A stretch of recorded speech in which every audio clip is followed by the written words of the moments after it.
Dedi ki, seriyanı ölçməklə, məsələn 3 aydan bir olan testdən ölçməklə biz onun yuxarıya mı getdiyini və ya aşağıya getdiyini ölçə bilirik.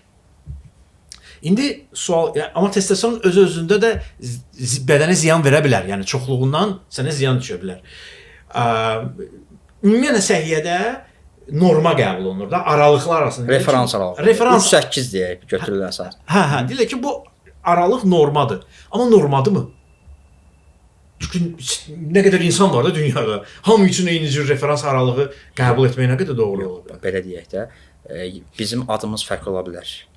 Boyumuz fərqli ola bilər, yaşımız fərqli ola bilər. Amma doğruca materialımız eynidir.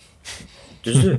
Yəni bizim bu günəşin altında, torpağın üstündə, yəni yaşayan, yəni biz hamımız burdan aşağı hamımız insan gedir. Yəni bizim tək fərqimiz burada üçümüzün ya 8-imizin buradan yuxarı hissəmizdədir. Aydındır? Yəni hamımızın orqanizmi eyni, yəni o referans aralığı o deməkdir. Yəni ona görə şəkər götürək, testosteron qoyaq qırağa, referans aralığı verilir. Yəni insan orqanizmi necə ki atmosferdə bir nəfəs almaq üçün oksigen